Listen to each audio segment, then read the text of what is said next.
13वीं के बाद आत्मा के साथ क्या होता है? मित्रों, गरुड़ पुराण के अनुसार 13 दिनों के बाद आत्मा को एक हाथ लंबा नया शरीर मिलता है।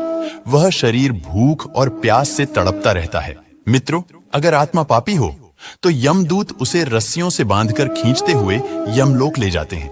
उसका रास्ता बहुत डरावना होता है, जलते अंगारे, कांटे, हड्डियां और जानवरों से भरा हुआ। लेकिन अगर पुण्यात्मा हो तो उस आत्मा के लिए रास्ता सौम्य और सुखद होता है। उसे कोई दर्द या तकलीफ नहीं होती। यमदूत पापी आत्मा को दिन रात खींचते हुए बहुत लंबा रास्ता तय कराते हैं, जिससे पापी आत्माओं को बहुत कष्ट होता है और 16 नगरों से गुजारते हुए यमलोक ले जाते हैं। भगवान श्री हरि विष्णु के लिए वीडियो को लाइक शेयर जरूर करें। मरने के बाद आत्मा किसे खोजती है? मित्रों, गरुड़ पुराण के अनुसार मृत्यु के बाद आत्मा सीधा अपने घर लौटती है। अपना कमरा, अपना बिस्तर, अपने बच्चे, अपने माँ बाप सबको ढूंढती है। वो देखती है कि उसके अपने लोग उसके बिना कैसे रह रहे हैं।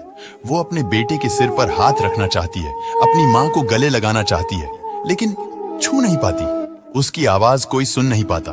फिर भी वो यही सोचती रहती है कि कहीं मेरे बिना सब बिखर ना जाएं।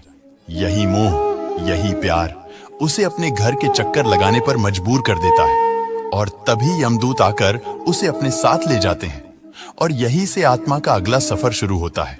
भगवान श्री हरि विष्णु के लिए वीडियो को लाइक शेयर जरूर करें।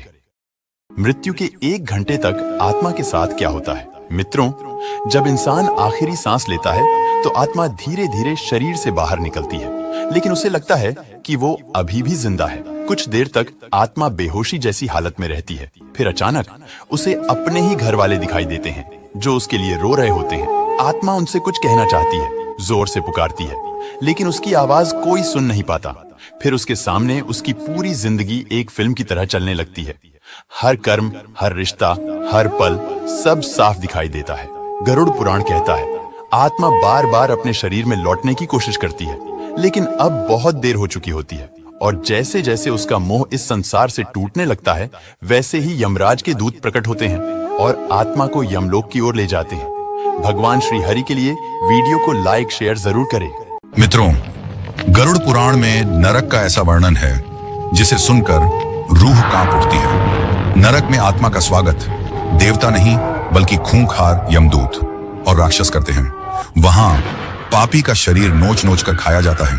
उसे कांटेदार पेड़ों पर उल्टा लटकाया जाता है, जहां बिच्छू, कुत्ते और सर्प उसकी देह को चीर डालते हैं। पिघला हुआ शीशा आंखों में डाला जाता है, जलती हुई कीलें शरीर में ठोंकी जाती हैं और आत्मा को तपते तवे पर दौड़ाया जाता है।